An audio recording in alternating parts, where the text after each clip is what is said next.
Dr. Hrabowski, welcome to Explorations in Black Leadership. We're pleased to have you with us today. Thank you.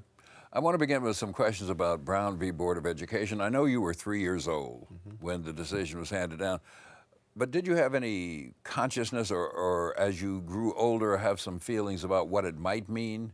Sure. I certainly did not at 3, but I did shortly after that because my parents were talking about where I would go to school. And I went to the first grade fairly early, and it wasn't a joke, but it was a statement made about Brown, and that Brown doesn't make a difference, because there was no choice. Wow. For years in Birmingham, schools were still segregated, and so one heard all the time that Brown had made a difference here in Birmingham. And finally, it was in high school, when I was probably in the 10th grade, that the first school was integrated. And that was a traumatic experience because white families came out when the black children were to go into the high school there in Birmingham. And unfortunately, they threw rocks. They were violent. And it was at that point that my parents said they would not put me in that situation. But that was my experience with Brown throughout. The only time I had a chance to think about integrated education was in the summers. My parents sent me to Massachusetts to see what it would be like to study in class with white children. And so I studied in Springfield, Massachusetts. But Brown in Birmingham, until I was in the 10th grade, meant that nothing was going to change. People didn't think that at that time we'd ever see schools changing or integrated in our city. Now, all these many years later, do you have some feelings about what it has turned out to mean? Yeah, I think that we can say with some certainty that large numbers of young people in our country of all races have had a chance to see what it's like to study in classrooms with children who are different from themselves. With that said, though, we do know that there is a movement towards back to more segregated situations than ever before. Some use the word hyper-segregation. And so, unfortunately, for millions of children of all races, everyone else in the classroom looks exactly the same. Now, how do you think over this period of time Brown impacted your life? I know you described how you didn't get an opportunity to consider an integrated education until much later, but looking back over your life, what has this meant to you? No, there's no doubt that we are better when we have a chance to study with people from all types of backgrounds. And it was really in graduate school at the University of Illinois, after my Hampton experience of preparing me for grad school, that I was in class with whites. I was typically the only black in the math class, for example. And that would not have happened if the University of Illinois, like other major universities, hadn't decided to bring in many more people of color.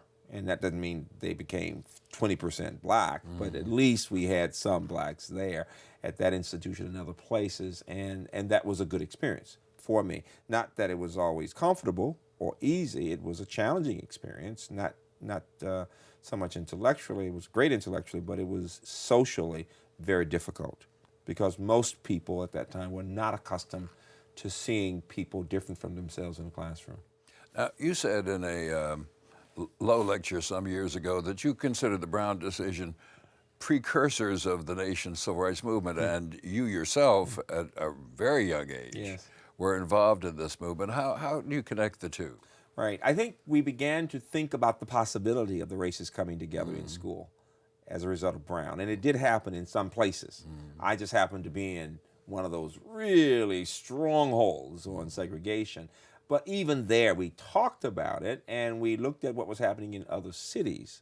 But I think the country, people in general, began to think about the future and the fact that the future might hold more and more people coming together in different ways, getting a chance to study together or work together. And as a result, I think, of the possibility of that happening, more and more people were ready emotionally and psychologically for a change, particularly blacks. They could see this could be done. It seems to me when I think back to, as I reflect on experiences with my parents, they could see that it was possible that life could be better, that blacks could have more opportunities, if they were willing to push and fight for those things. And it seems to me that Brown was an important foundation builder for those kinds of experiences. So that even though the decision itself had no immediate effect on you, is it fair to say that it sort of tilted you toward the participation in a movement you did not even know was about to occur? Oh, that's exactly right. I mean, you're absolutely right. Even for my parents, we all are influenced by our parents, and my parents before Brown wouldn't have thought about the possibility. My parents were always wanting the best. My mother actually led a protest in 1948 for the equalization of teacher salaries in Jefferson County, Alabama. All right. She was very proud of that, and they fired her. She was such a good teacher, though. Shortly after that, the Birmingham City Schools picked her up. But she was always proud of the fact she led that fight, and she was always saying, just how do we get to the point where teachers who are all teaching children the same material will be paid the same amount of money? It's hard for people to believe that there was a substantially lower salary range for colored teachers than for white teachers. So they were aware of the injustice, and had worked in their own ways to make a difference. So what did she do to protest this? They had, as she told me, I'll never forget, she had a group of them that wanted to speak to the Board of Education at that time, and she was the spokesman. And my mother was always comfortable speaking up and out. Right. And she was, as she said, she was young and smart and dumb at the same time. And never knew they would fire as a result, but they did. But she always knew she had done the right thing, and it did bring the matter to the attention. So we were always listening. I was always listening to my parents talk about these issues and reading the paper. And so, probably when I was 5 or 6, I remember Brown because they were saying he still wouldn't have the chance to go somewhere else. And I actually went to her school. And the point was, how do we supplement the education? How do we make sure he has the books he needs? And most important, it seems to me, as I recall, she and he were always talking about what kind of college would I attend. And quite frankly, they always said Morehouse, which is where I didn't go, but this is what they... Hampton is an excellent school. Oh, I think so. Yeah. I know so. They just thought it was so far up north. You see, everything is relative. To them, Virginia was way up north when you live in Birmingham. Right, and Atlanta and Morehouse close by. And Dr. Mays. Right. Dr. Mays. Everybody thought about Dr. Mays, and you want your son to be influenced by Dr. Mays. Indeed. So, yeah, very much so. Both of your parents are teachers. What did they teach? Right. My mother was a teacher all of her life. From college days. Mother taught English. Mother was actually an elementary teacher, but she also did a specialty in English. Later on, she taught math also. So she did middle school English and math. And my father taught everything. It was at a time of one-room schools down in Lower Alabama. By the time he came to Birmingham, he said colored men couldn't make any money teaching. So my father became a laborer in a steel mill. Even though he'd gone to college, my mother and father had met at a place called Alabama State in the 30s. And he worked 3 jobs. But in addition to the 3 jobs, the steel mill job, the railroad job, and with the funeral home there, he did the reading and writing for his white supervisors who didn't even have a high school diploma, I don't think. But they couldn't read and write. It's amazing how people were not necessarily literate of any race. And they used him behind the scenes and would pay him side money. He'd be at home at nighttime doing whatever report they had to do, I remember. And I would try to understand why he was doing it. And I would hear him and my mother talking. Because she'd be saying, you need to have that job. Yeah. And he would just say, just leave it alone. And he would just get that extra money. Because the possibility of him having that job was beyond remote. No, you would not have a black man as a supervisor in a white company. No. But he also, I should say, he also worked with the people in the steel mill to help people for years get GEDs. And then my mother started working in a GED program. So they worked 5 jobs between them to give me the best they could. But he was working with folks to get them with reading and math skills. So he was still teaching in the steel mill and getting them to go back to get their high school diplomas. And then he'd get them to my mother, who was teaching in the GED program, because they could just do a little better with that kind of... And then in many cases, some went on to college. So in some ways, your parents are preparation for the kind of work you do today. Very much so. with kids, Oh, putting yeah. them into a science Oh, curriculum. yeah. My dad loved math. My mother loved math. My whole philosophy about teaching math was based on my mother's experience with something called the new math in the 60s. Most people were afraid of it. What she came to understand as an English type was how important reading was to teaching mathematics, because math problems are typically story problems. Kids will say, give me the equation, don't give me the word problem, because they don't know how to read and translate from the words to the symbols. So I was her guinea pig throughout that 60s. So she'd have poetry up on the walls, and she'd have word problems up, and we'd be memorizing Zora Neale Hurston and doing word problems, and she'd give me prizes, blueberry pie, a Big Mac, whatever as time went on. So I was getting fatter and smarter all the time. Back to your mother for a moment and her protest against unequal pay for black teachers. How did this develop? What happened? Were the I lawyers took it for involved? granted. You know how when you get older and you remember stories and you never took the time to ask all the Yes. questions? Oh, I yes. don't even know the details. I just know it was always a big joke among her friends who were teachers. They knew she was the leader of the protest. She always had the big mouth. She was willing to say. Now, I know they never got to the point of lawyers and things like that. Right. They wouldn't even understood things like that. I know that she was fired. I know that she always said with great pride that she was fighting for other teachers. And I know that they were all proud when finally, whenever it came in my childhood, there was that equalization. Now, when that occurred, I don't know. But for years, that was a point that her friends would talk about. Your parents obviously an enormous influence on you. But other than they, Yes. who touched you and pushed you forward Sure. when you were a young man and as you get older? Who did this for you? The teachers and ministers. My minister, John Porter at 6th Avenue Baptist, had a major impact on my life, not only in terms of speaking, but in giving me opportunities to be a leader in the church with the youth fellowship and something called the BTU, Baptist Training Union. Yeah, and being the president of the choir, even though I can't sing. But with, you know what, and what the church did that was so wonderful was to reinforce good values, what we saw as appropriate values for children, respecting authority, supporting each other, knowing the difference between right and wrong, wanting to do well in school. And in my church, when kids would do really well, the whole church would recognize them. And those of us who'd get a 4.0, we'd get a standing ovation. All right. Oh, it was just, every time they'd say, there comes Freeman with that 4.0, and I'd work all year to get that standing. It was just incredible. And so it was a great experience. And so the people in the church, but starting with John Porter, my minister for sure, and then my principal, George Bell, whom I've often talked about. George Bell was a mathematician. Oh. And he was not a big man, but he had a booming voice. And he could call a kid from down the hall, and you just, oh my God, that's Mr. Bell. But he'd come into the classroom and put a math problem on the board. And anybody who could solve the problem could get a nickel. A nickel. A lot of money. I could get 5 Tootsie Rolls. And everybody knew. Everybody looked to me to see if I could solve, and we'd have the whole day to bring him the solution. And it was an incredible strategy for getting people excited about mathematics. It really was. Then I'd work sometimes with other kids and talk about, and then it got to be a dime as it got more, it was a lot of money there. But he was, to me, the essence of true education, what it should do for people, to get people excited about ideas.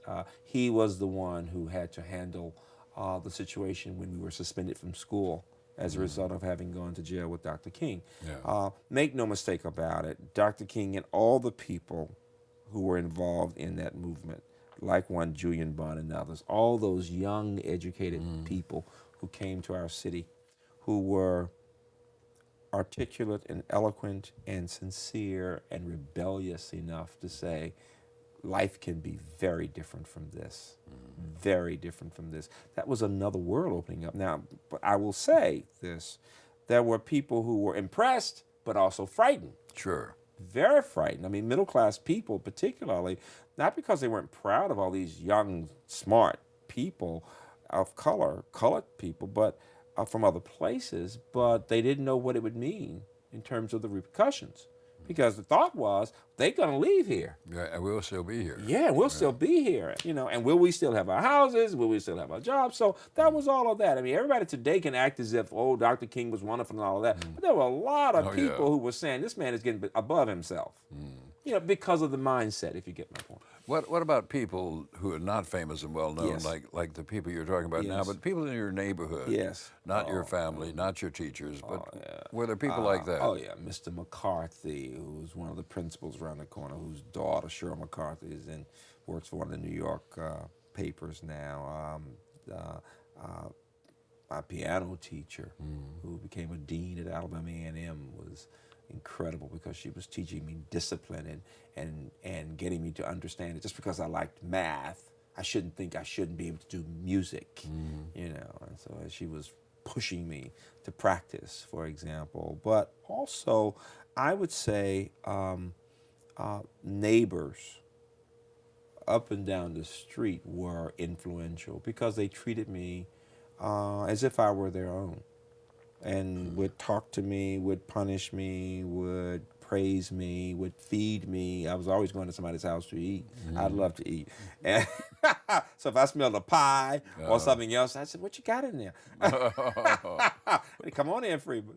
So, I mean, there was that village. And so those people, it was a protected environment, and there were a number of people. Everybody was hardworking, fine Christian people, and I just think of all the neighbors in that area. I will say my math teacher in my school, Mr. Hill, was also, and Mr. Whitehead was the chemistry teacher, and he was great. He was young and smart. I think he's still teaching in Atlanta now, and he was impressed that I'd been to Massachusetts and had the chemistry before, so he'd use me to kind of help with the work, and it was great to have a chance to work with children who may not have had a stronger background, but he was excellent, really was. What do you remember about particular events, either historical, like the Brown decision, which happens at a young age for you, or personal, like your participation in the Birmingham Children's March? How did these affect your notions of American society, not just the segregated Birmingham world of your youth, but the larger world? Yes. How did they affect that? The larger world for me was the other big middle-class community in Birmingham. It was Titusville and Smithfield. Smithfield was where Angela Davis lived and her folks, you see. And those were the two worlds I knew. So the larger world was nothing but whites. Yeah. I mean, that was another universe. That may as well have been Mars. I mean, you'd see things downtown, but you didn't even think that they were connected in any way. I did always wonder what it would be like to be in class with white children, because we were being told in so many different ways through TV and the media that we were not as good. And I wanted to show I could do as well as anybody else. And so I was thinking about that. I really was, because we saw the hand-me-down books, and we saw that our schools were not as good. Didn't have the money, quite frankly. We saw that our teachers cared a great deal, and so the larger world was still very remote to me. It never occurred to me that I would be sitting in class with white kids, or that I might be president of a predominantly white But then university. you go to Massachusetts, and you have this experience. And it was intellectually, academically rich and socially devastating, because they would never speak to me. Not even the teachers. Nobody would speak to me. I came to understand. I was 13. I'll never forget my mother having me read Ralph Ellison's The Invisible Man. It is an awful feeling for a child to feel ignored completely, invisible. It was worse than being hated. Yeah. I didn't exist. Because you're not even important enough to be hated. Oh, yeah. I mean, there would be times when somebody in a math course and a literature course and a chemistry course, the teacher would ask a question, nobody could answer it, and I'd have an idea, and I was so curious and just fat little kid loving it, I'd raise my hand to try. And nobody else would have a hand up. And he would just ignore me. He, in two cases, and a she, always. And even the kids. I mean, I started off being, Southerners speak. We speak. Right. And so I'd come in, hey, how you doing? I'm Freeman. And they looked at me like I was crazy. And I learned from that first day, they kind of smiled. They were not nasty. They were not mean. They just weren't comfortable. So And you were the only black child? I was the only black child in those classes. And yet I could see the level of rigor was more impressive than I'd ever seen before. It was great. I loved the academic work. And the teacher was fair, critical but fair, and that was okay. Didn't get any praise when I did really well, but very critical. But I learned from it. It taught me to be tough. It taught me, but I'll always remember that feeling, and it taught me so much about life and preparation and thinking about my philosophy of education. The worst thing we can do to children is to ignore them or make them feel like they're not special. And because you never forget that feeling. The child never forgets that feeling. The only thing I had going for me, I should say, is that my teachers in Birmingham were saying, boy, you are special. You can do anything. You just have to be twice as good. That's the term we always used. What do you know about your parents discovering this Massachusetts program and how they got you to it? One of my godmothers was an educator there in Massachusetts and had taught there with my mother in Birmingham and had moved there and had married there. And she had suggested that if Mother wanted us to have, she was going to send my cousin and me, and my mother and father wanted us to have the integrated experience. And the reason, first of all, was that there had been opportunities for children of color, colored children, to go and live in the North to go to integrated schools. One such person who did it was Angela Davis and her sister. And our families were close. And so the question was whether or not my parents were going to send me. And there were wonderful programs, Quaker programs, friend schools and places. And Mother was very impressed that people would be willing to do that, but quite frankly, she was not going to leave her child's education to anybody whom she didn't know, and especially white people. Not because she didn't think they were good people, she just didn't know their ways, you see. And so, or how I would be raised, that kind of thing. And so I was bothered because I wanted to go and see if there's a better way. I wanted to see it and know it. And so the compromise was that her friend said, well, let them come for the summer. And so my cousin and I went, and let him have this experience here. And it was very helpful in many ways. It strengthened my math and science background. It reinforced the importance of literature and reading, something I did a lot of with my mother anyway. But it showed me how rigorous the work was, showed me how well prepared some of those children were, but it also showed me I could do it too. That despite the fact that you came from a circumstance not as well prepared as theirs, you could equal them and surpass them. Well, the reason was that my mother and father had done a lot of supplemental work at home. I was reading Dostoevsky in middle school. It made a difference. I was embarrassed that I was forced to do it. I mean, when my mother would punish me using Raskolnikov as a character to say I was, and others said, "What is she talking about?" And I'd act like I know what she's talking about. I'd be so embarrassed. But she was trying to get me. She knew the importance of reading. She figured that if she could get me to read great books, I mean, just wonderful literature, from Russian authors to Thackeray, to the Harlem Renaissance. She did the whole range. And so what she was doing, she was using me as a guinea pig. What she'd do in a classroom, she'd have me do at home. And it was great. So I was better prepared than the typical colored child coming because I'd had that home background. That helped. Now, I still was not at the level of some of those children to start with, but it was great to have the bar set higher because what I had, not about brain power, I don't mind working as hard as necessary. I'll kill myself to get there. That was what teachers had given me, so I knew if I could just keep working hard, I can get there. And that made the difference. Now, sometime along the way, you meet this PhD, and tell that story. Oh, yeah, that was a summer at Tuskegee University, and it was a National Science Foundation program. And he would do it, he'd come in and throw out a problem that was much harder. Mr. Bell's problems you could solve in a day. This guy would come in. This was a program that summer in mathematics. And the kids came from, they were the smart kids from the South, from Montgomery to Atlanta, and Richmond, I remember. And then there were all these really smart kids from northern schools, and some from private schools, some very prestigious private black schools, and then private white schools. And they were really well prepared. They were better prepared than we were. The difference, first of all, I have to tell you, was they felt fairly ordinary about themselves. They did not feel they were really special because in those very prestigious places they did well, but they were not outstanding. Right. We were the best in our little schools. And that's when I began to understand that sometimes, even if you don't have as strong an academic background, if you have been made to feel like the leader, the special one, you'll go far beyond what people ever expected. So we were much harder working, much more humble, quite frankly, than they were. And in the end, we ended up doing quite well.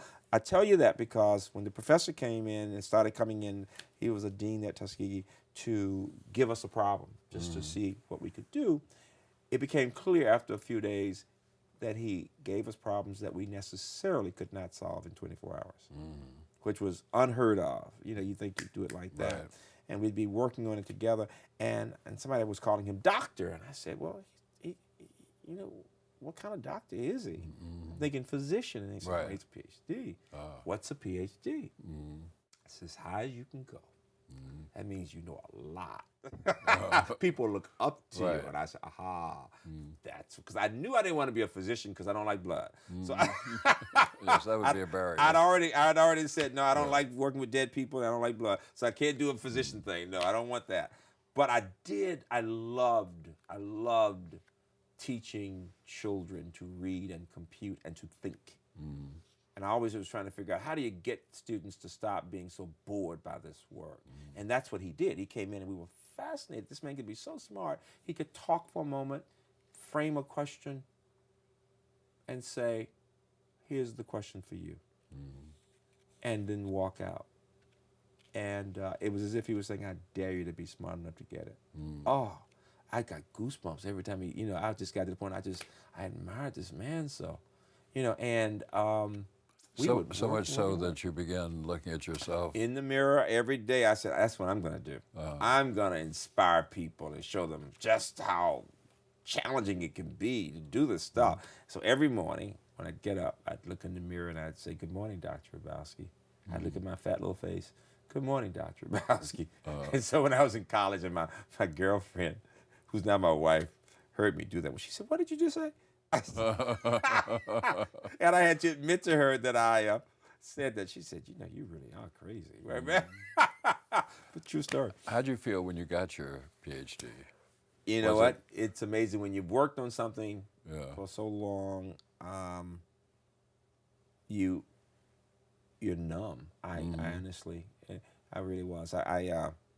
It was just great to be finished. I mean, that's the part about a PhD. Everybody who goes through it, you're just great to be finished. It takes years to reflect, and it's been over 30 years, 33 years, 1975. And I did have the challenge of people holding me back because they said I was too young. And just one of the really smart people said, give him a chance to go ahead and defend, and they let me out. But how old were you? I was 24 when I got it. Could have been 23, but somebody was bothered that I was so young, and just said I needed to reflect more. It was interesting. But what I will tell you is that it was the journey that was much more significant than getting there. It was like a union cut, because it did teach me to think critically at another level and to work on a problem and look at it from different angles. The same, in many ways, the same problem I've been looking at now for almost 4 decades, and that is, how do you get more people of color to excel in math and science and engineering? And how do you get a society to believe they can do it?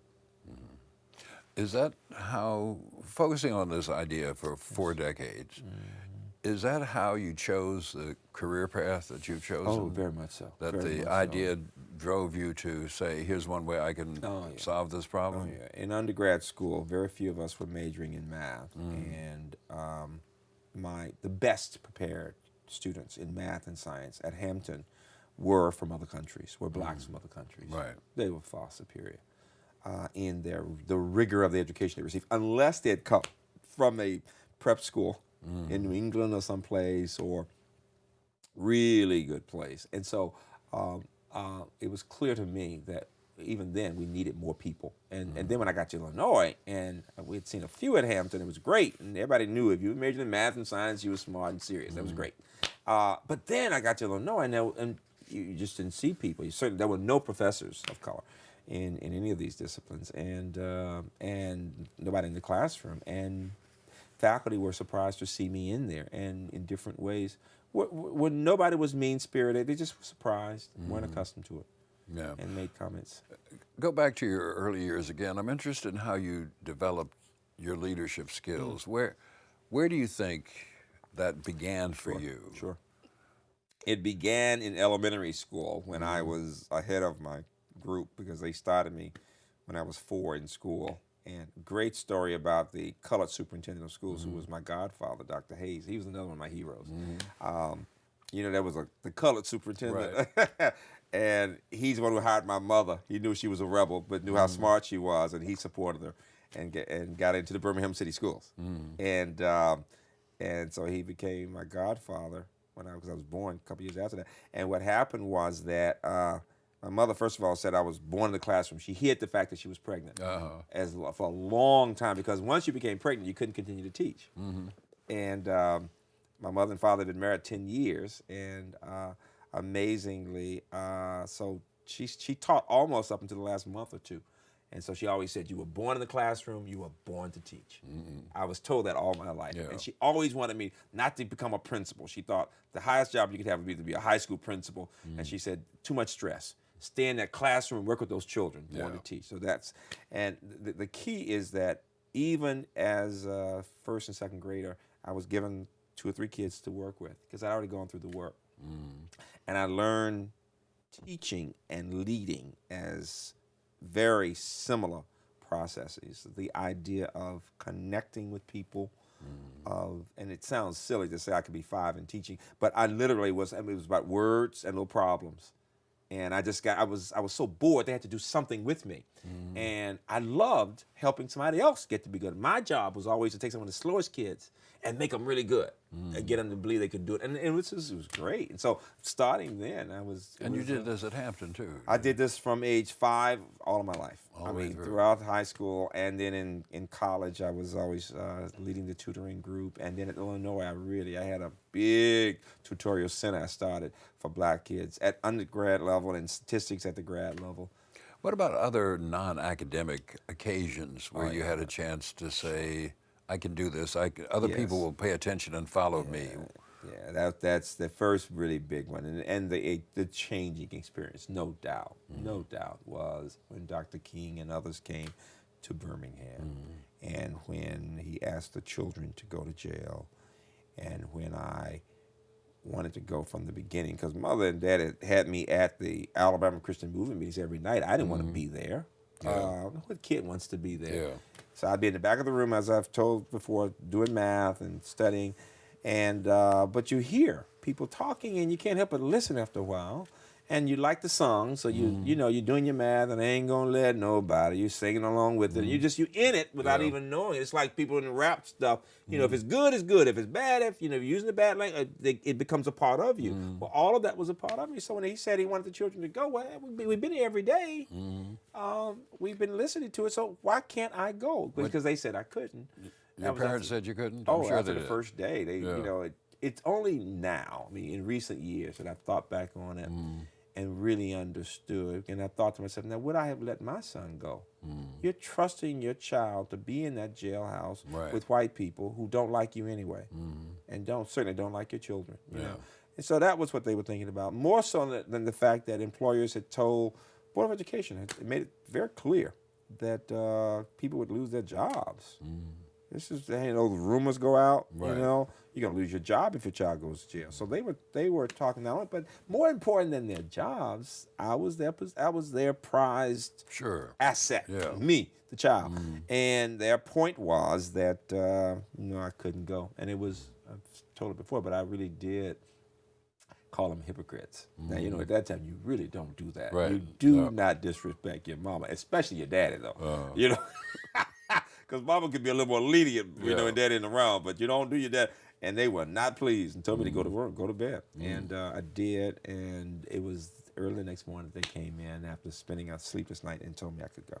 Oh. They did. So I did go, and scared as I could be then, of course. And that experience taught me that you really don't have to be traditionally courageous to do something that has some meaning, because I was not courageous. I wanted to be helpful because I wanted better schools. And I wanted to be able to drink out of the water fountain and go to the bathroom and all the basic stuff and go to kiddie land, you know, and not be seen as second class. I knew that. I knew how they thought about colored children. And so the point is that I did go, and I led my group because I was older than I was in a higher grade than other children. Remember that? Yeah. So I was a little more mature, and I was going to where they were taking the kids under a certain age, although I was a high school kid, you see, and I could take the children, and I did. And what's interesting is that I was and I did lead the group and have to speak to Bull Connor, who was there. I was so scared. And what happened to your interchange with Bull Connor? Oh, Lord, let me tell you, my heart was pump, pump, pump. The only thing that kept us going, and I've told this to students, was I was singing those songs. Let nobody turn me around.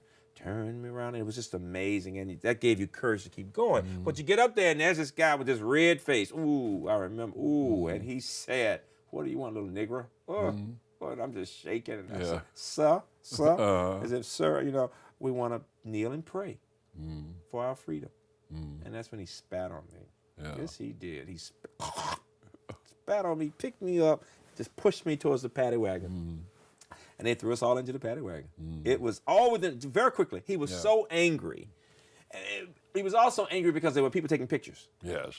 You see, you know, it was embarrassing his city and all of that. And he must have had some understanding that these children are making me angry, and I can't let children make me angry. Yeah, and yet, you know, he was, you know, and, you know, if I were to think about it, I am sure this will sound odd for me to be saying, he hadn't thought about being mean to those children. He was angry at people for setting up the situation. He was angry at the embarrassment for Birmingham. He was out of control, if I'm to look back at it. But let me say, at that time and for years, I just saw him as a terrible man, an awful. I mean, for years I hated him. It took me years to get over the hatred that I felt, because we got to the jail, to the place, and they were awful to us there. Yeah. And they put us in with the bad boys. We were not bad boys. Yeah. You know, bad boys are the ones who have the knives. We don't have any knives. We don't cut people and things like that. And it was, and they encouraged a bad experience for us. How'd the bad boys treat you? It was not good, except I was using every kind of way I could to keep with my kids, because I had these kids, and everybody's crying for them. I want my mom, all, you know, and I'm feeling the same thing and trying to be a big boy. They had Bibles there, I remember that, and I would read the Bible a lot. Anytime it would get really tough and somebody like they were going to begin to do something to my children, I'd start reading aloud. The Lord is my shepherd; I shall not want. Everybody respects the Bible. It's about, and I got that, so I could, you know, and I would have my kids singing songs. They'd leave them along during that, you know, and I was constantly, especially with those who were really scared, and trying to keep one or two who were ready to fight from getting into that. Yeah. But it was. You think about an unsupervised situation with children, with guards who were clearly, with different points of view, I'm sure, but clearly not giving us support. It was not good. And these other inmates who are clearly rough guys. It was not good. It was not good, you know. And but I will tell you this: from all of that, because I blocked it out for a long time, really did. What it taught me, more than anything else, was that children can make decisions at an early age to affect the rest of their lives. And that we sometimes assume that children really can't think well. But a 12-year-old, an 8-year-old can think much more clearly than we think. They need teaching and training, but I'm saying they can really appreciate the difference between right and wrong and can make decisions. And so it helped me to appreciate the need to give respect to students, whether they are 20 or 12. To not treat them like little people, but rather as thinkers. The more you can elevate people by just giving them that support and expecting more from them, whether in mathematics or in thinking about life, the more they'll come up to the occasion.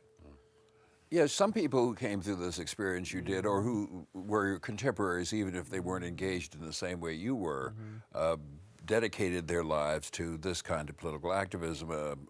Someone you knew at that time, Angela Davis, even though she becomes an academic, also maintains this kind of, pushing forward.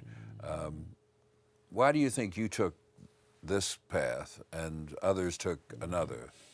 It's interesting. Angela and I were both fortunate to be children of middle-class parents. The essence of middle class in America at that time, your mother's a teacher, so often, And I think we are all affected, influenced by our experiences, whatever they are. Now, for her and for many others who grew up with me, the idea was education was critical, was absolutely critical. What we have in common is everybody was saying education makes the difference. So that clearly was there. Now, the fact that she might have taken a different path during a period when things were very turbulent, and I'll never forget how supportive Black Birmingham was of her every day during that period. I mean, there was never a time when any of us felt anything other than let's protect, support Angela Davis. That's the difference between white and Black America. We knew she was a wonderful person, that she may have been trying to support somebody, but we knew who she was, and we knew her family.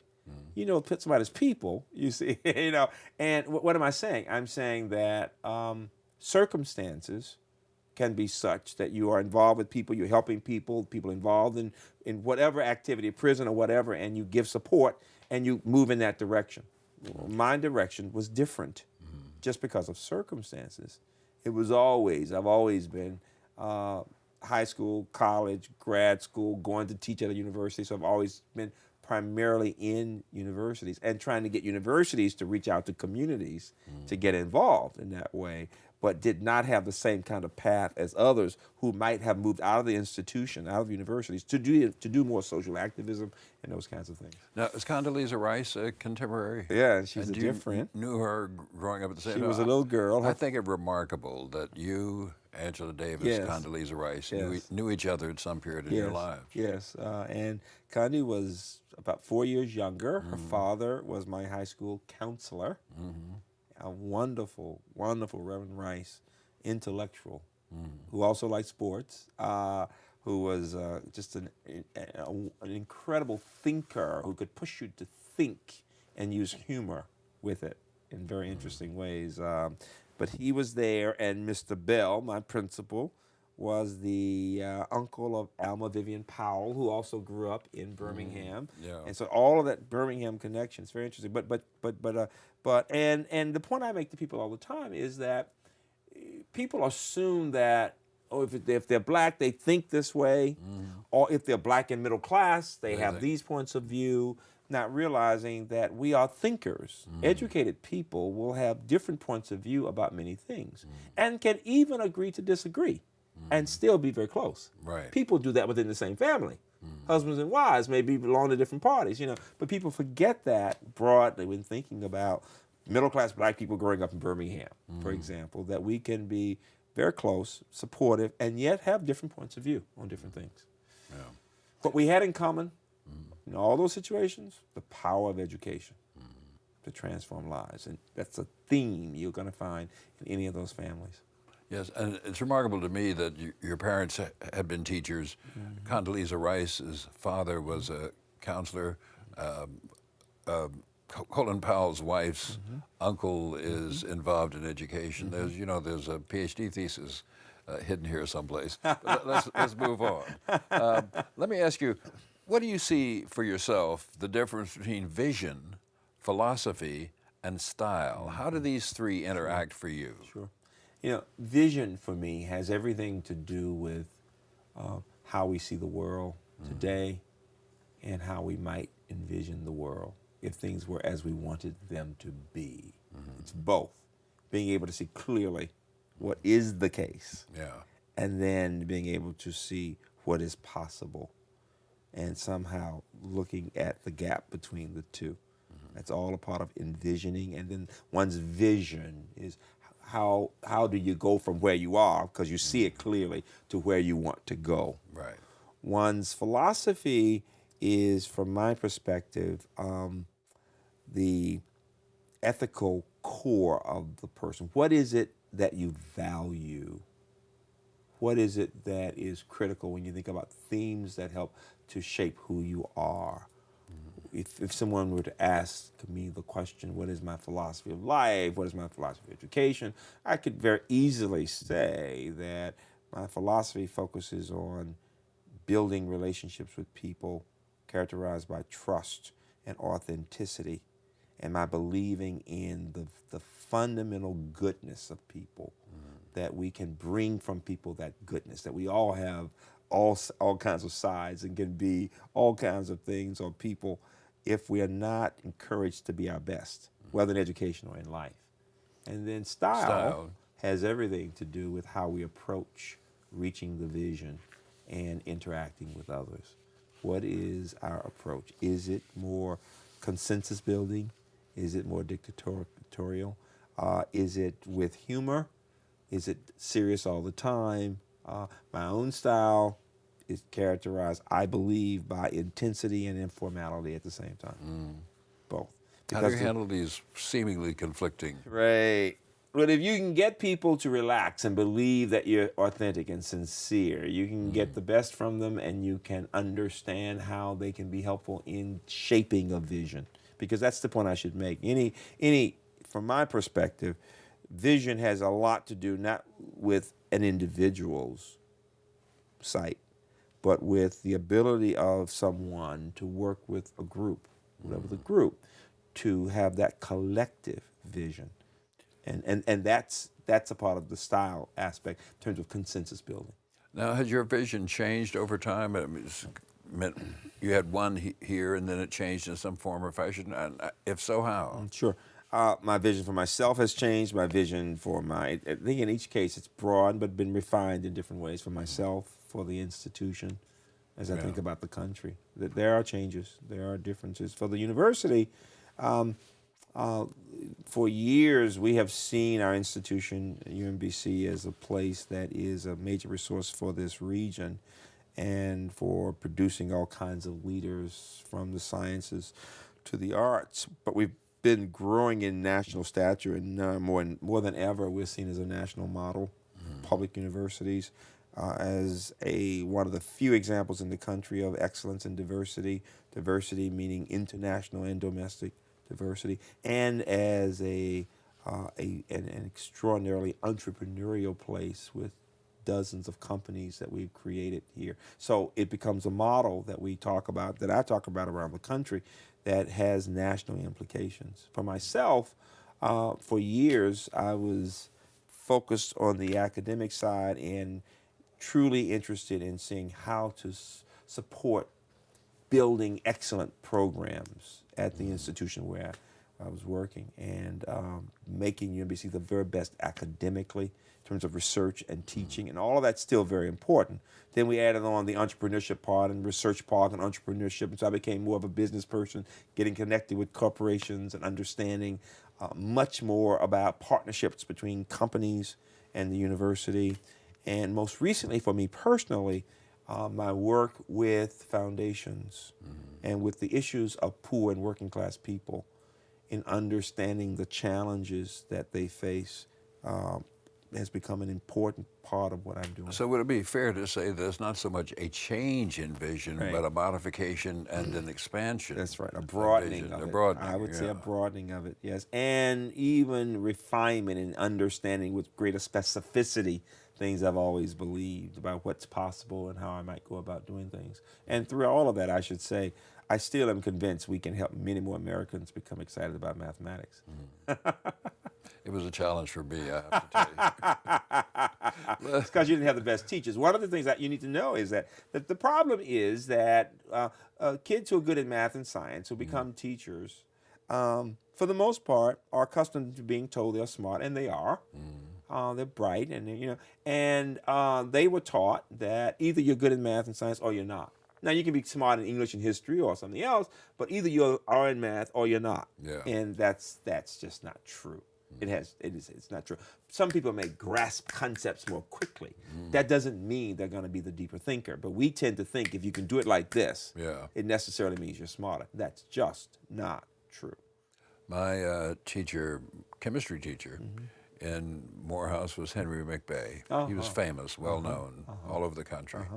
And at the first class in a big lecture hall with a big blackboard at the bottom, he held two pieces of chalk and he said, "I'm here and you are here." And he ran down to the end of the blackboard and said, "At the end of the semester, I'll be here and you will be here, here, here, here." And he adequately predicted where I would be. But let's move on. Now, you said that you wanted to be cool to be smart. And you want everybody to do the best they can, and you're not above correcting people for using bad grammar. And as we've been walking around this campus, you speak to everybody, say hello to everybody, and I cannot believe you know them all. But you clearly know more people than I think would be typical. Do you know what effect this has? Can you measure what effect this has? I have no doubt that people watch what presidents of colleges do all the time, and those actions of leaders have an impact on other people. I do work to know a lot of students, and even when I don't know them, I want them to know I care by the questions I ask, by taking a minute just to look at someone, and it does make a difference. Leaders can do so much more through their actions than they can through their words. Words are important, but actions are even more important.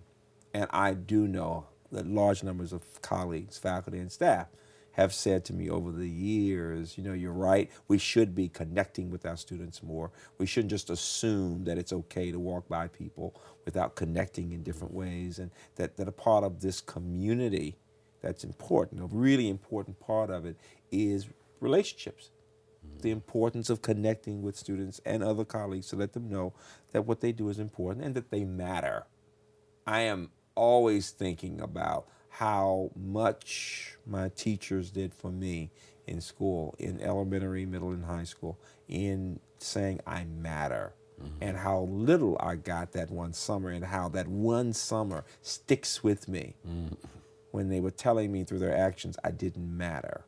And that it's amazing how we are all shaped by our childhood experiences. And my point for today and the university is that I know my colleagues care about these students. I see it all the time. Well, I don't know if this is a reflection of this. I'm sure it is. The three of us coming here for the first time found people incredibly welcoming and asking, "Are you lost? Do you know where you're going? Can I help you?" And that's not to be expected everywhere, and it's much appreciated. And I should say, that is UMBC, and it's not just about me. That's what's really important for me to say is that there are so many people here who are just smart and caring, and they exude that. You get that feeling they want to help, and it makes a difference. People want to be here, and they don't take this experience for granted because every place is not like this. Right. Well, I don't want to give you extravagant praise, but I think it does trickle down in this case. Let's shift gears again. Some people characterize making of leaders in three different ways. One is great people cause great events, movements make leaders, or the confluence of unpredictable events creates leaders appropriate for the times. Does one of these fit you? The latter two would fit in that, no doubt, being born in 1950 and being a child in the 60s when Dr. King and others said we want children to go to jail made a big difference in my life. It really did. I was fortunate to have been born at a time that I could be a part of that experience, to observe, to watch, to participate, and to do a small part. It was very important. And so you see, after that event, people used me to talk about the experience, because many of the children who were in jail were from the projects. There weren't a lot of middle-class kids who had the advantage of educated parents who went. There were a few of us, but for the most part, the people who went were the folks who had the most to gain from their point of view. The people who didn't go, in many cases, were worried, understandably, Sure. that they might lose things. They were wonderful people, but they were worried. They were telling my mother, "You sure you're gonna let he went to jail? You're gonna leave him in there?" And so, what am I saying? I am saying that I had the opportunity to speak and reflect on that movement for years. When I went to Hampton, the president wanted me to talk about that experience. Jerome Holland, who became ambassador to Sweden, I became very involved in leadership activities on campus, and he was a superb fundraiser, and he knew how to bring me out. I mean, just as one of these boys from the South, to talk about the experience. I mean, and so it was great to take me to New York to speak. And so I was having all these experiences throughout high school and college, that all of which prepared me to talk about what I really believe, and to say to people, this is something you ought to think about. And this is what leaders do, if you think about it. We talk about what we really believe, and we try to pull people into that work. Does your legitimacy as a leader, is it grounded in your ability to persuade people to follow your vision, or is it your ability to articulate the agenda of a movement? It's a great question. I think it's somewhere involving those things and more, though. I think that true leaders have to be able to understand the people to be led, or the group and the cause, and to struggle with those people in developing a vision. And, I mean, we've had to struggle here in determining who can we be and how can we be excellent at something given the circumstances here. It wasn't about me, it wasn't about one or two people. A lot of people who worked to come to this point of who we are. So first of all, it's being able to work with people to struggle to come up with the vision you want to have. That's not obvious itself, first of all. Then secondly, then it becomes a matter of how do you express it with enthusiasm and authenticity. How can you get others to buy into that vision? And so it's the combination of working to develop and build the consensus, then being able to represent people, and finally, being able sometimes to push to go to the next level, and to determine what is the next level for an institution, for a race, for a country. Describe, if you will, the development of the Meyerhoff program and how it came about and what it's turned out to be. Sure. The Meyerhoff program is a result of several of us talking about the challenge we face on this campus of blacks not doing well in science. This is a campus that produces a number of doctors and scientists, at that time primarily white and Asian, but very few blacks. And we were interested in finding funds to help us. And fortunately, Robert and Jane Meyerhoff, had an interest in the issue of black males, and wanted to understand why everything they saw on TV, other than basketball, had a negative bent to it. And Bob Embry, the head of the Able Foundation, knew about my interest, knew about the Meyerhoff's interest, and suggested that I call them, and I did. And we had great conversations, and we ended up marrying the two ideas. But what's interesting is that I did not want to have it only for black males, because I knew I'd be criticized. And Bob Meyerhoff said, "This is my money. This is what I want to do. Right. All right, do you want to do it?" And so we did it, and I'm so glad he forced me to do it. Not because I didn't think the black male issue was important. I just wanted to do something for black women too. Right. And and what it did was, and I did get attacked by some groups, white women's groups, I should say. Black women were wonderful in saying, we need more programs like this because we see how black males are not doing as well as our daughters. Yeah. So it was very interesting. But this is what I want you to know. The program led to our talking about the issue of the black male. The next year we got federal funds, so of course we brought women in, and that was good too. But we began to understand the need for specificity in talking about the issues, because that effort led to, amazingly, the campus rethinking its view about a program like Malhoff. Some of my colleagues were not happy with the idea of doing something specifically for African Americans. So we had to work on getting people to understand the need for such an initiative because they didn't think it was fair. And it took showing them the graduating classes for that next year, the class where there were no blacks with above a 3.0 in science. And the question was, well, is that because you think they can't do it? And that began the conversation. Yeah. And so it took building allies that led to, and what finally became the case was a two-pronged approach. One, a part that said we need students who can succeed. We need to think about who can succeed, since most will not have had as strong a background as the others. And two, and this was the really sensitive point, what is it that we as faculty may not be doing that we should be doing? Because the tendency is to say what the students are doing wrong.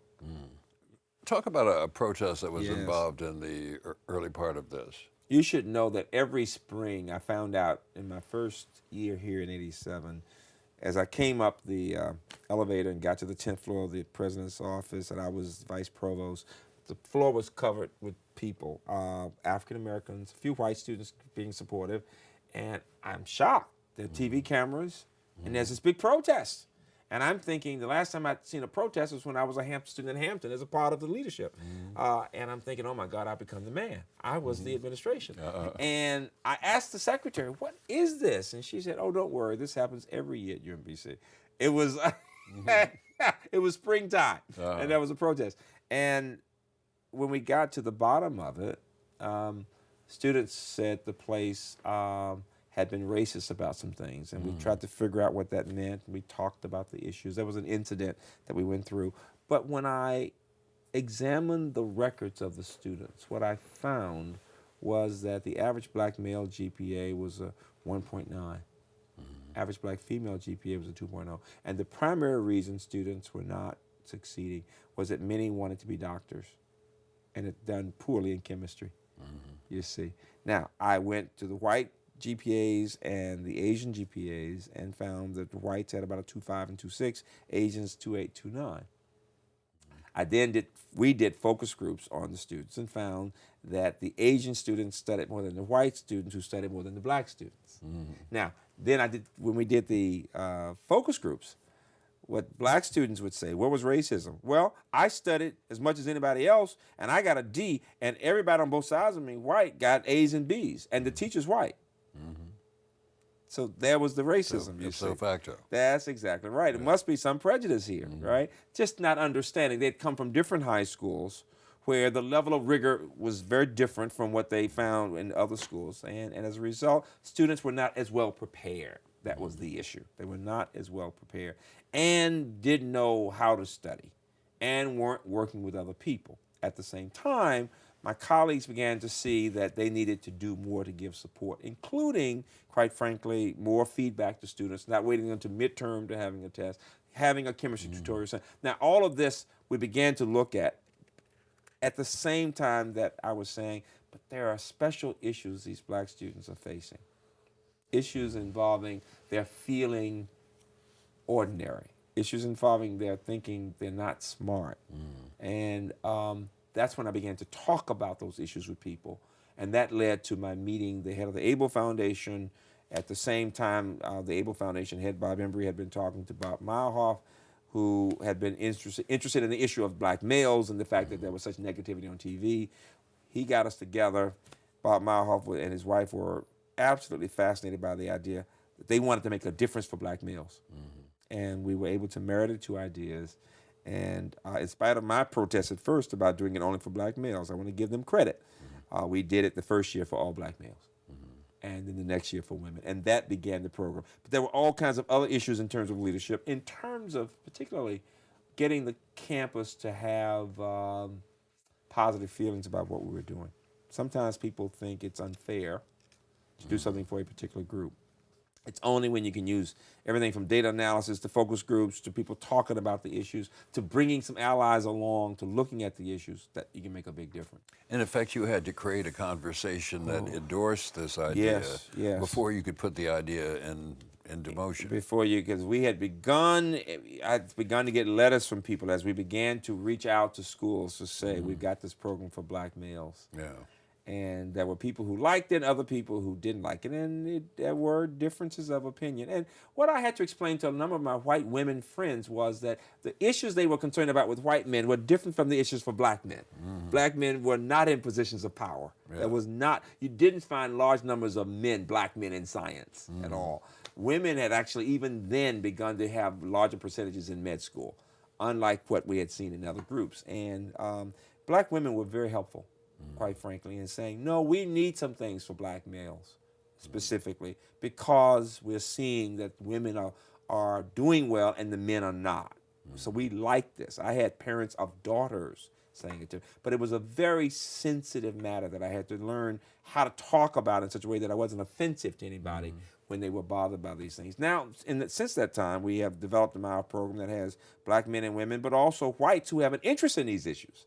But we still talk with specificity about each group and about their needs. And I think it just shows how hard it is to talk about race-specific issues or programs, and that naturally leads to a question about race consciousness. How does race consciousness affect your work?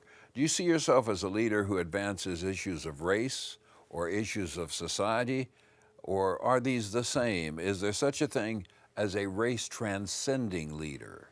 I think it's silly to think that somebody's going to be race transcending in America. If one knows history, it is naive to think that anybody can be race transcending. That doesn't mean that one can't relate to all kinds of people.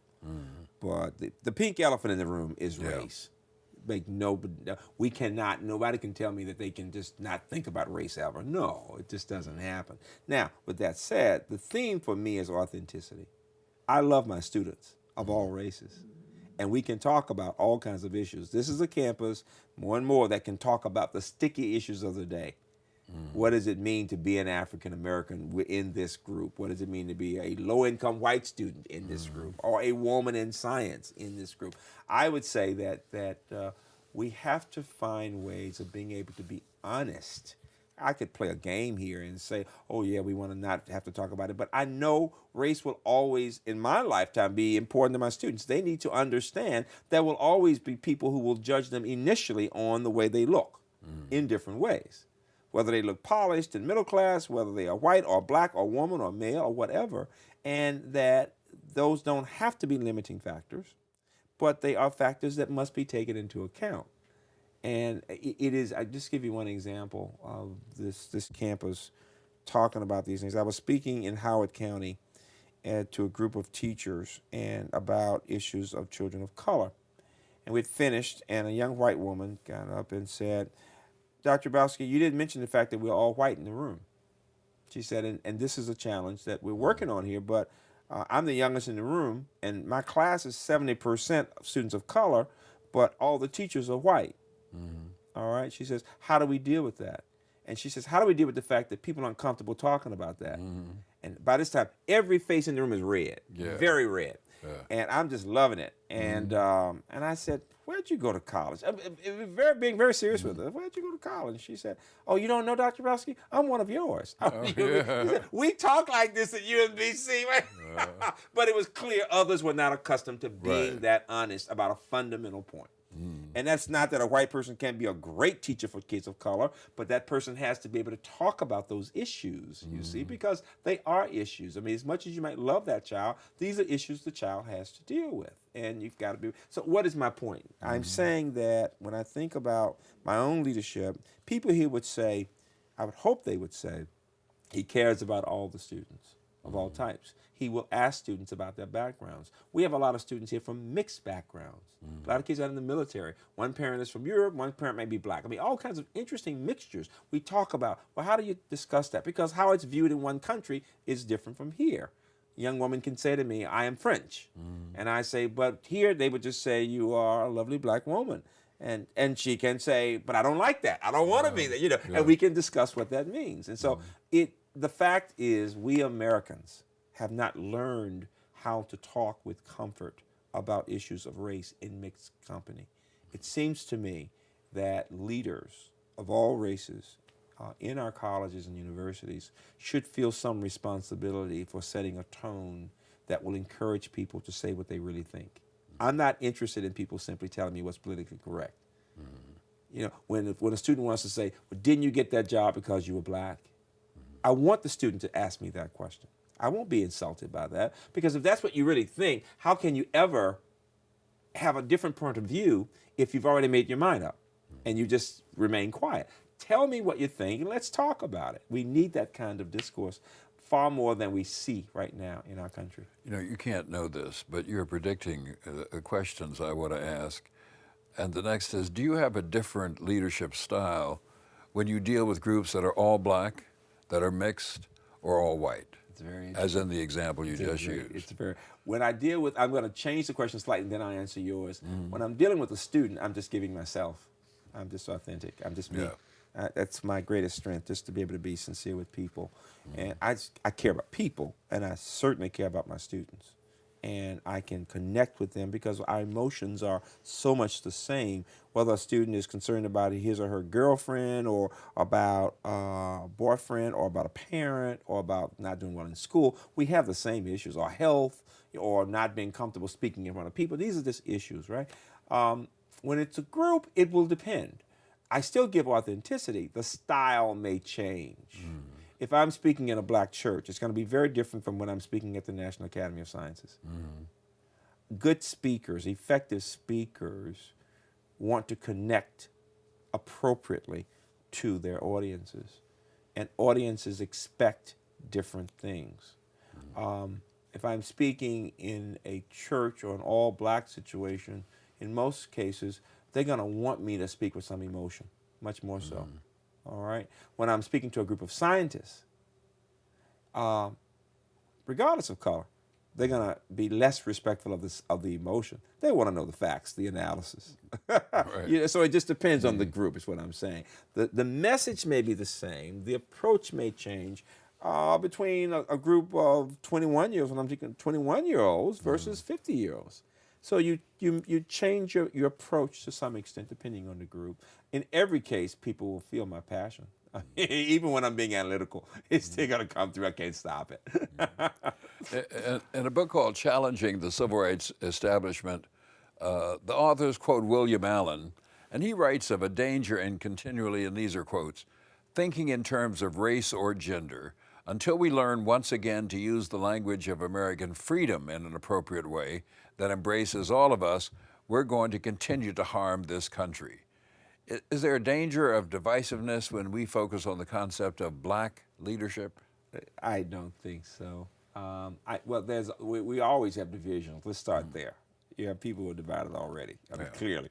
But we say, anytime I hear somebody say going back to something, once again, American freedom for all people, you're right. Yeah. People have had different definitions of who all people would mean for years, for centuries. We know that. Because some people just 100 years ago would have been talking about the freedom to vote for everybody except women and blacks, So we are a wonderful country that is far from perfect. We are constantly struggling to be better. And I do think that most people are decent human beings. I really do. But I think we are all the products of our experiences, our childhood, our circumstances, and the prejudices that our parents transmitted to us. We all have prejudices. Of course we do. And so our challenge, it seems to me, is to continue to educate people in such a way that while they can recognize the differences among us, whether it's about how girls learn or between blacks and whites, girls learn in science versus English or whatever, there are differences, there are biological differences, to appreciate the strengths of every group, to be able to talk about ways in which we are similar, and at the same time to understand the challenges that every particular group faces. Low-income white children face many challenges in this country. and are less likely now than several years ago to go on to college. That is an issue. You know, middle-class black children face the challenge of cultural perspective, of popular culture, and of people feeling comfortable using the word bitch and the way they think about women. You know, so we've got issues with every group. I mean, right now on campus today, we've got the problem that too few young women are majoring in computer science of any race in our country. The numbers have gone down. So there is a need for leaders to be able to talk with some specificity about different groups. The Hispanic population, the least well-educated population in terms of college degrees, only about 11%. And a part of the issue has to do with helping families to know what a difference this college education will make. You know, blacks will always say they want their college kids to go to college. We have that as part of our culture. Whether we do the things we need to do or not, we'll say it, you see. So every group has different issues that we need to think about, and effective leaders, whether it's president of a country or of a university, will have to be able to speak with some specificity about how we help each group to go to the next level. As a black leader, do you have an obligation to help black people? Is there a point at which that obligation might end and you can pursue your own professional ambitions? I have mixed feelings.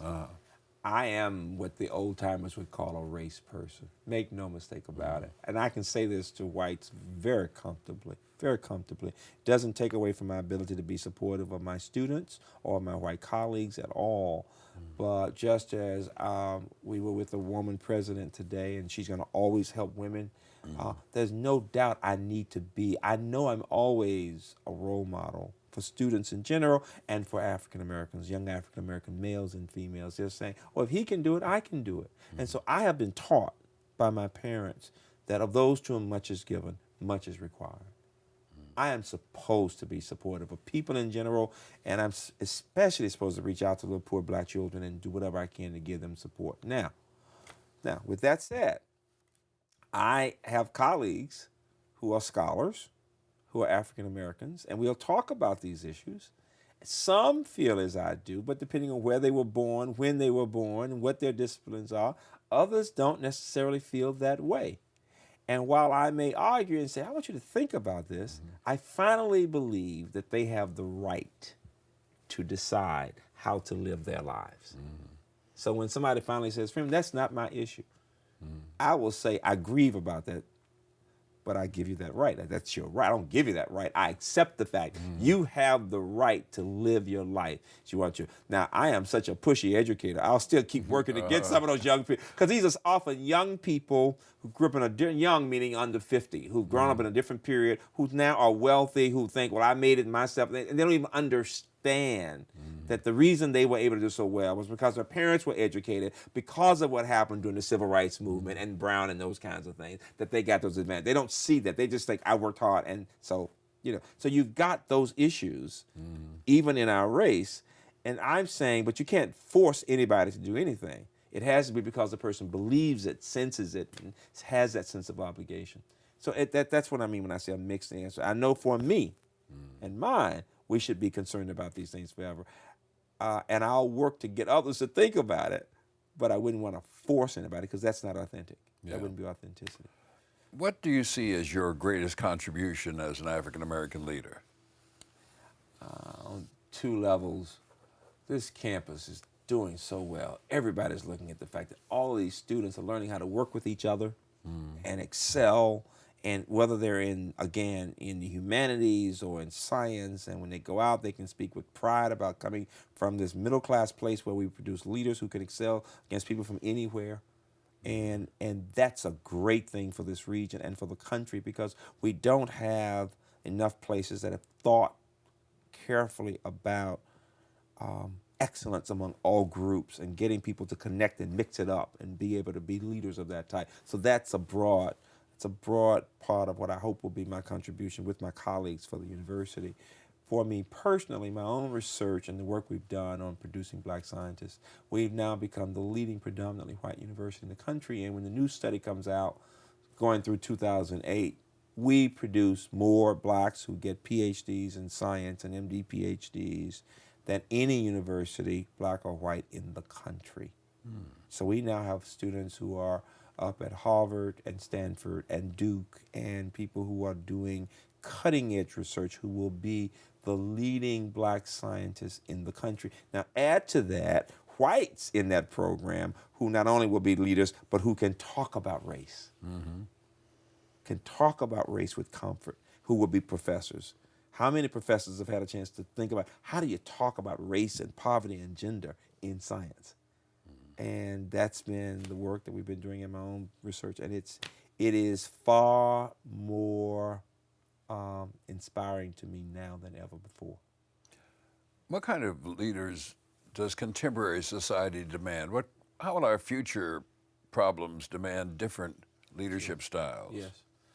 I think, first of all, leaders will need to have a much stronger focus on interdisciplinarity than ever before. Whether they are scientists or humanists or social scientists, problems won't be solved simply through looking through the lenses of one discipline. We need to be able to have people who can talk across disciplines more than ever, first of all. And so the style will have to be one that's open to areas beyond one's expertise, a style that helps to bring people from disparate backgrounds together and to create a tone in which people can have this robust dialogue about problems of poverty or race in our country in a setting and in different settings that will allow us to chip away at the problems.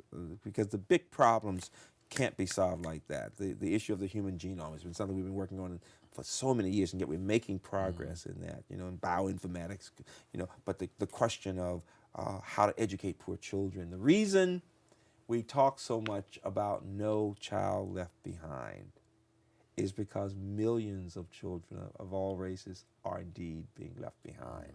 And we become comfortable even saying it, No Child Left Behind. But the typical American would say, yeah, but a lot of them are being left behind. But we haven't gotten to the point of saying, and this is unacceptable. Now there's the problem. How do we get to the point where Americans say, this is unacceptable, and bring the level of rigor to the work involving race and poverty that we have brought to anti-cancer strategies? Big difference in the kind of rigor we use in education versus healthcare. Well, how can we foster the more effective leaders for the future? I think colleges and universities can be far more effective than we've been in thinking deliberately, proactively about leadership, about the sticky issues of the day, education and poverty and race, and about developing settings in which people can learn from other leaders, can pick apart and analyze what leaders do and don't do. And finally, I think we clearly will, at some point, decide in colleges and universities and in our society to think differently about how to have the conversations about race. We have not figured it out. We really have not figured it out. I can give you so many examples during this election when it's so clear people think so differently, and people don't know how to even begin to get people to come together without having this immediately. We in education have to teach people how not to simply want to get their point of view across, but how to listen more carefully than we do right now. If you think about it, how to listen more carefully. Well, you've done a great deal toward this here at UMBC. Thank you. Thank you for being with us today. Thank you for challenging me to think. All right. Very nice. Thank you.